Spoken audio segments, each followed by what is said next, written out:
I guess what I'm trying to say is there's no quick fix. So don't think there's going to be a video that's all of a sudden going to get you in bed with success every single time. Nope. You're going to have to learn to be present. You're going to have to learn to sense energies. You're going to have to learn to ask questions. You're going to have to learn.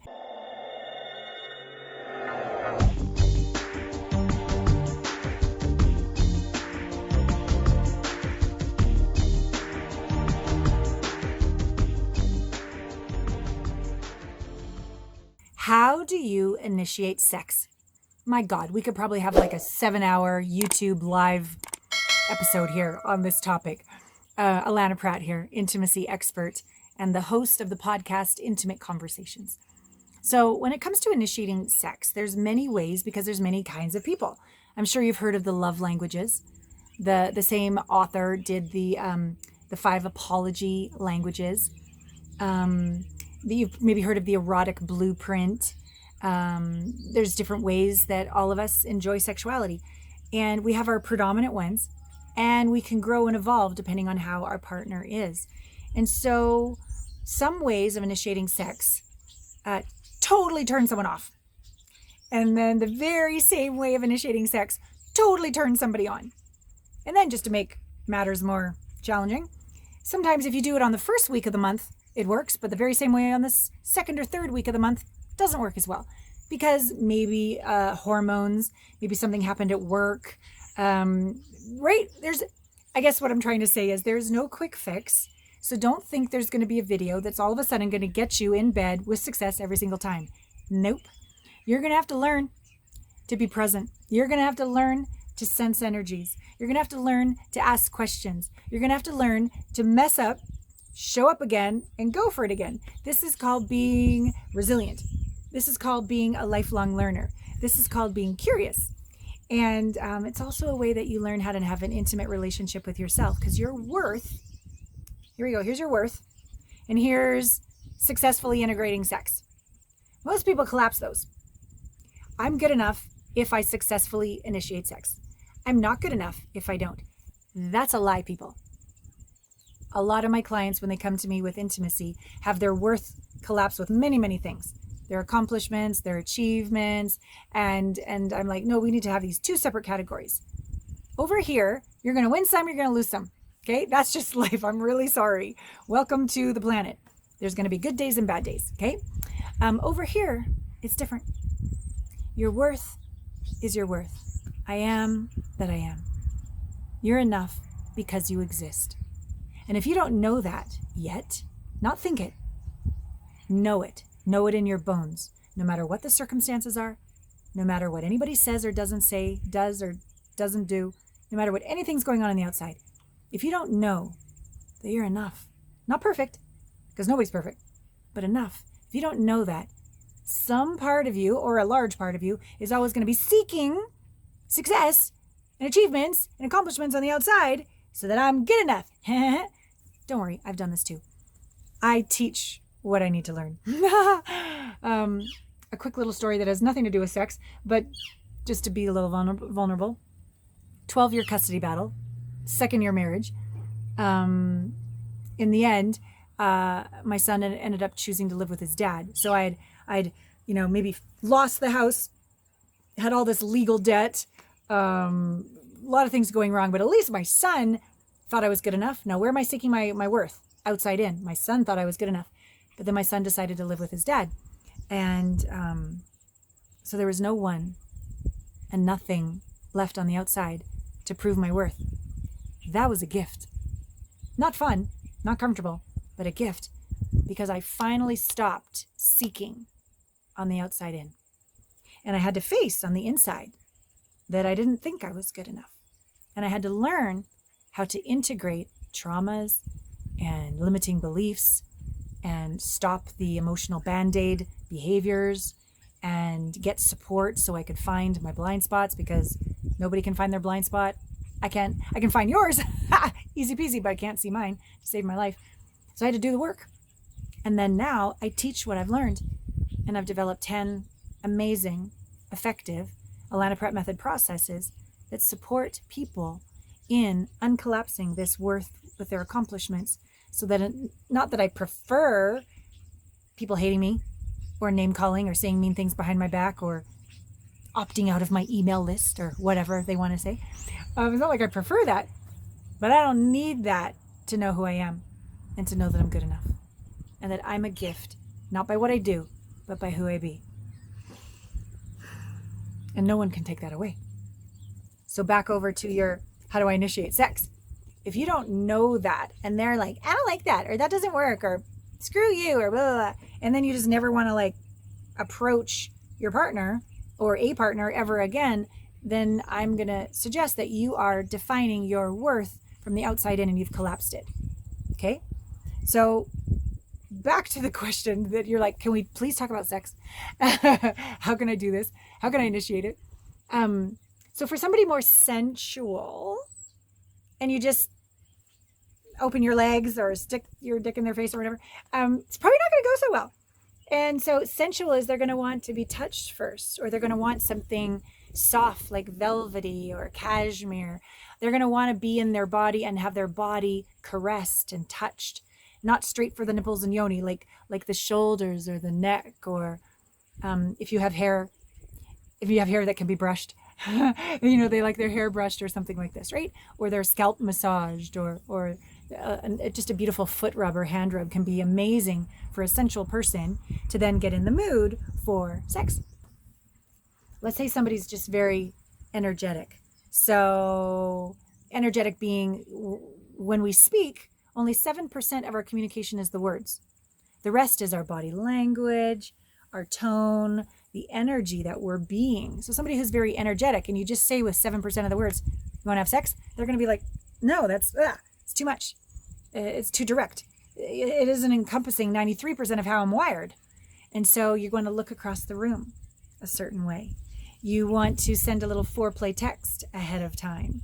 You want to slowly look at them and they're like, why are you looking at me? Because you're beautiful, because you're handsome. Like you want to play a little more with the energy first before you go straight for the copulation. That's more of an energetic person. So let's say someone is very sexual, body parts. They do want you to press them up hard against the cabinets in the kitchen, even though you're making dinner, and just do them right there. They do want you to just grab their penis right away or grab their yoni right away. They do want the body parts right away. And if you don't, they're like, come on. What are you waiting around for? That's the way they're wired. They love the meeting of body parts right away. And that's what they want. One of my clients, what does she say to him? She comes into the room after the end of the day. She's like, so are we going to get it on? Like, she's super direct.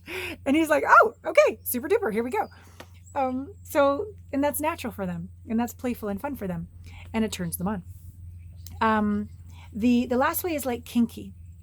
There is a play of dominant submissive. There's a play of who is going to be in control and who is going to surrender.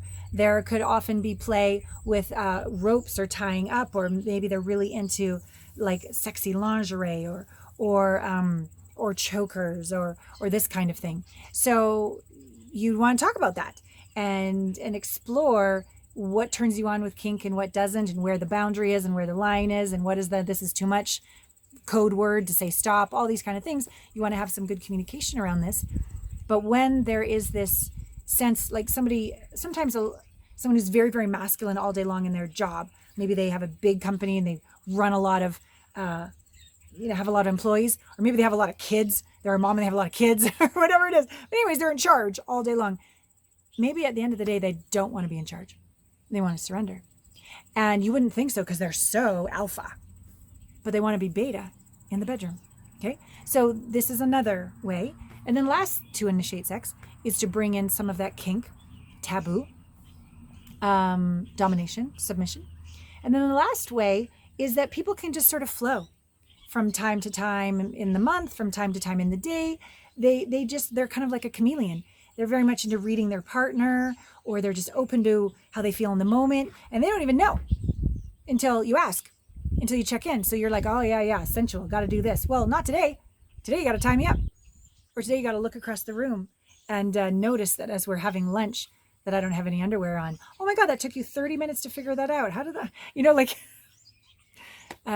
so they have all the different skills. And I think ultimately to have fun as a lover, we want to all explore the way we express all of these different sexual energies, right? For our own joy and delight and turn on, and to share that with a partner who thinks they know who you are, but they don't, right?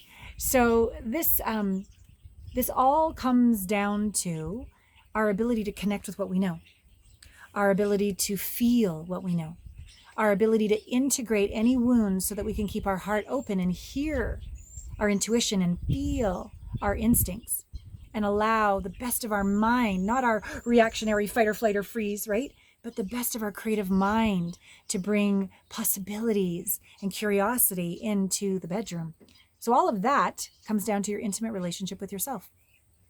So I say that our intimate relationship with ourselves is the greatest return on investment with work that you could do, because it's the core fundamental building block of your self-realization. It's going to improve your relationship with your body physically and your physical environment as well.